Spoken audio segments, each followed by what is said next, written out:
Hello students, welcome to Ramrane biology classes. आपका Ramrane biology classes में फिर से स्वागत है। Students, myself Madan Lal and today we are going to discuss about the transpiration. चलिए, बड़ा ही इंपॉर्टेंट प्रोसेस है क्योंकि यही एक ऐसी प्रोसेस है ट्रांसपिरेशन जिसकी वजह से हम देखते हैं कि प्लांट्स के अंदर जो वाटर एंड मिनरल का कंडक्शन होता है वो बहुत ही हाइट पे हो जाता है। चलिए इस प्रोसेस के बारे में जानने की आज कोशिश करते हैं। तो सबसे पहले देखते हैं कि what is transpiration is.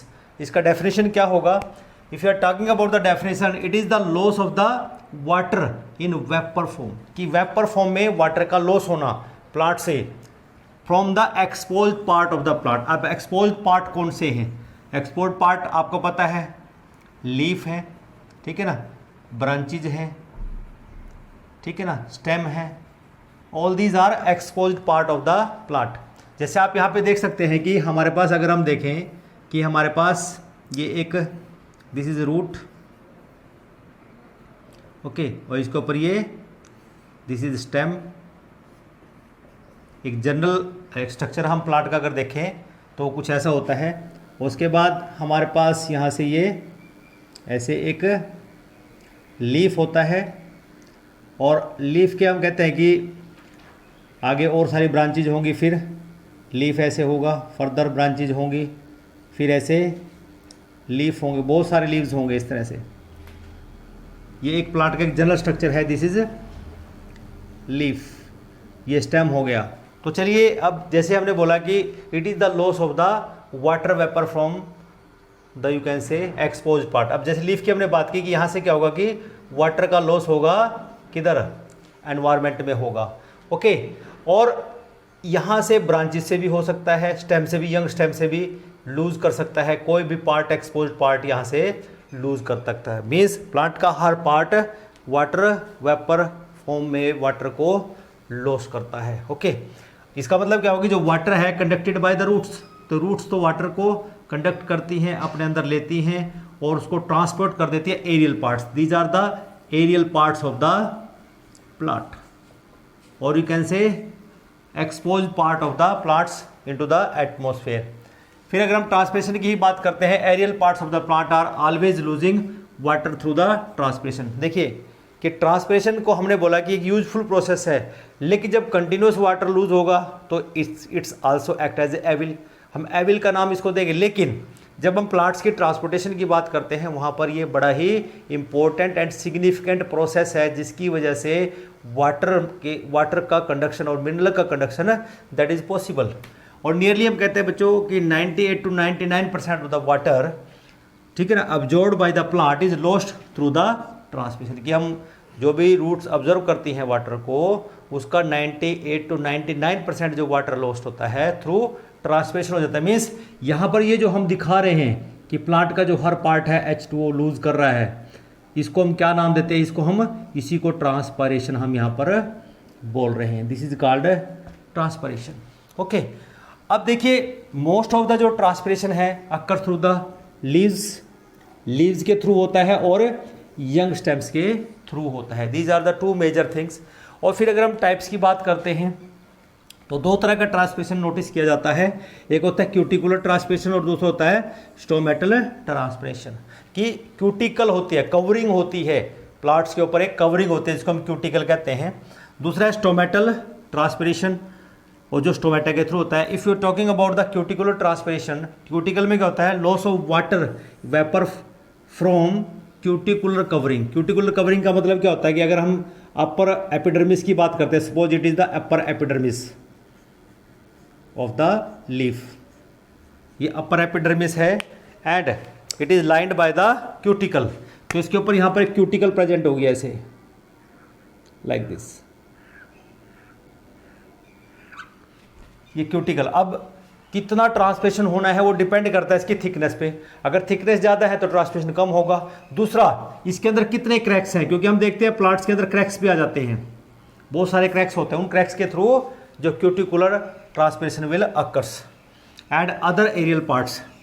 Amount of cuticular transpiration depends on the thickness of the cuticle, की क्यूटिकल की थिकनेस कितनी है। कि अगर मान लो सपोज को थिकनेस ज़्यादा है तो ट्रांसपिरेशन ऑटोमेटिकली कम होगी, अगर थिकनेस कम है तो ट्रांसपिरेशन कम हो जाएगी। ज़्यादा हो जाएगी। प्रेजेंस ऑफ द क्रैक्स, और उसके अंदर क्रैक्स कितने हैं वो डिसाइड करता है कि क्यूटिकुलर ट्रांसपिरेशन कितना होता है। एक्चुअली जो क्यूटिकुलर ट्रांसपिरेशन है इट इज़ वेरी लेस। जो मेजर है दैट इज स्टोमेटल ट्रांसपिरेशन होता है। इसमें क्या होता है स्टोमेटल ट्रांसपिरेशन में? Loss of water vapour through the stomata.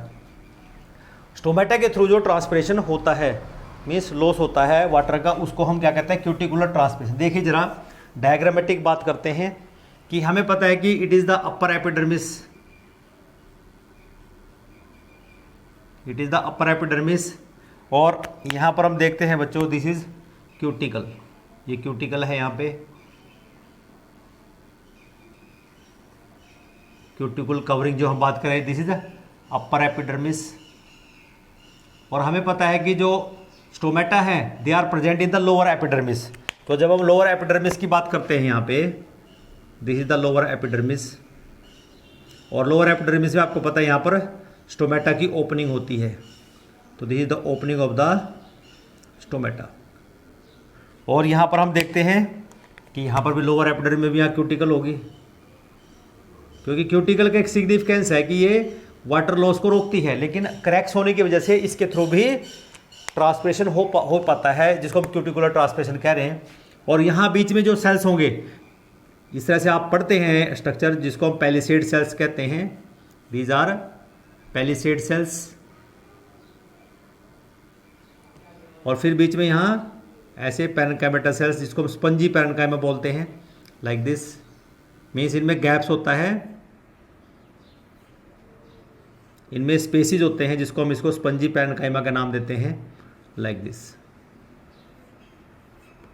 These are spongy parenchyma.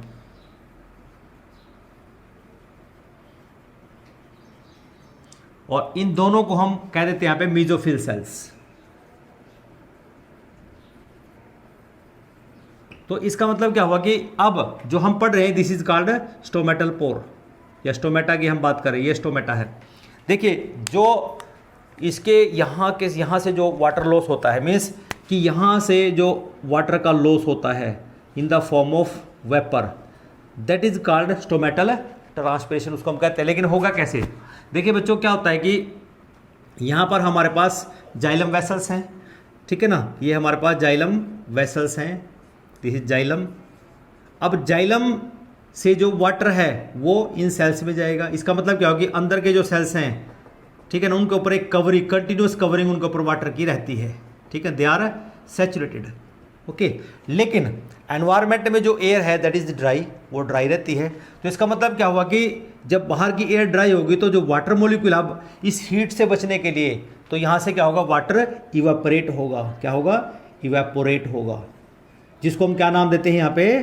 Transpiration, जिसको हम ट्रांसपिरेशन का नाम यहाँ पर देते हैं। तो इसका मतलब बच्चों कि ये जो लॉस ऑफ वाटर वेपर है थ्रू द स्टोमेटा, ये बहुत ज़्यादा होता है, and it is about 50 to 97% of the total transpiration जितना होता है। इसका मतलब cuticular transpiration is very less as comparison to the stomatal transpiration. तो इसलिए ये बहुत ही इंपॉर्टेंट प्रोसेस है। It always occurs whenever stomata are open, means stomata तो हमें पता है they are guarded by the guard cells. तो और गार्ड सेल्स कब ओपन होते हैं? जब प्लांट गैसेस एक्सचेंज करता है, मीन्स वो जब CO2 को लेता है और कार्बन ऑक्सीजन को बाहर छोड़ता है during the day time. Day time में मैक्सिमम ऐसा ही हो रहा है जब प्लांट फोटोसिंथेसिस करता है, ओके। लेकिन अब आइए बात करते हैं कि इसकी इंपॉर्टेंस क्या है। जैसे मैंने बोला कि हमने अब तक तो पढ़ा कि वाटर का लॉस हो रहा है, कि प्लांट ने लगभग 98 to 99% ऑफ वाटर जो है वो ट्रांसपायर कर दिया है। लेकिन हम फिर भी कह रहे हैं it is very useful process to the plant. कैसे है? पहला तो यही है कि इंपॉर्टेंस इट इज़ कूलिंग, कि ये कूलिंग प्रोवाइड करता है कि ये लीफ का सरफेस है, इसके आसपास अगर टेम्परेचर ज़्यादा होगा तो वहाँ पर क्या होगा, उसको कूल करने के लिए, सरफेस को कूल करने के लिए यहाँ जो वाटर लॉस होगा उसको, वहाँ से जो हीट होगी उसको लेके इवेपोरेट हो जाएगा, and it gives a cooling effect, okay. Now concentration of the minerals, कि जो ट्रांसपिरेशन है, अब जैसे सपोज करो कि यहाँ से वाटर लॉस हो गया है, इस एरिया से वाटर लॉस हो गया, इसका मतलब क्या हुआ कि यहाँ से वाटर नीचे यहाँ पे आ गया, इस कैविटी के अंदर आ गया है, यहाँ से फिर ये बाहर चला गया, इसका मतलब इसके अंदर कम हो गया, तो यहाँ जो मिनरल्स होंगे वो कंसंट्रेटेड हो गए। अब ये कंसंट्रेटेड तो इधर से वाटर ऑब्जर्व कर लेगा, यहाँ पर कम हो गए तो ये कंसंट्रेट हो जाएंगे, तो साइमल्टेनियस ये कंसंट्रेट तो ये इधर से ऑब्जर्व कर लेगा। तो फाइनली क्या होगा, अगर यहाँ पर कंसंट्रेट हुआ है मिनरल्स तो ये वाटर जाइलम से वाटर को ऑब्जर्व करेगा। इसका मतलब है कंटिन्यूस जो वाटर का कंडक्शन है उसमें हेल्प करता है। मीन्स जब मिनरल कंसंट्रेट होंगे प्लांट बॉडी के अंदर तभी तो वाटर ऑब्जर्व होगा। मीन्स हमें पता है कि जहाँ पर वाटर कम होगा, ठीक है ना, और जिधर वाटर ज़्यादा होगा, higher concentration to lower concentration की तरफ यहाँ पर वाटर का मूवमेंट देखा जाता है। उसके बाद जब हम ट्रांसपोर्ट की बात करते हैं, ट्रांसपोर्ट का मतलब है कि बच्चों अभी मैंने बोला कि वाटर एंड मिनरल का जो ट्रांसपोर्ट होता है it is because of the transpiration, तो वही ट्रांसपोर्ट है। क्यों ऐसा हो पा रहा है, बिकॉज कि अगर हम बात करते हैं यहीं से, अब मैं आपको समझा देता हूँ कि अगर यहाँ से वाटर इवेपरेट हो रहा है तो इसका मतलब क्या होगा कि ये जो जाइलम है यहाँ से वाटर जाएगा, फिर यहाँ से वाटर जाएगा, फिर यहाँ से वाटर जाएगा, फिर यहाँ से, फिर यहाँ से, फिर यहाँ से, फिर यहाँ से और कंटिन्यूसली यहाँ से, और फिर जो रूट है जो वाटर को ऑब्जर्व करे। इसका मतलब क्या हुआ कि जो ट्रांसपिरेशन है उसने एक नेगेटिव प्रेशर क्रिएट कर दिया है जिसको हम सक्शन प्रेशर भी कह सकते हैं या उसको हम ट्रांसपिरेशन पुल यहाँ पर कह सकते हैं, which is responsible for the, you can say, plant कितनी मर्जी हाइट का हो, ठीक है, this transpiration pull will help in the conduction of water and mineral throughout the plant body. So student this is about the transpiration and its importance. तो अगला lecture जो हमारा होगा that is about the, you can say, transportation of water and mineral through the plants. To till then, have a nice day. Thank you.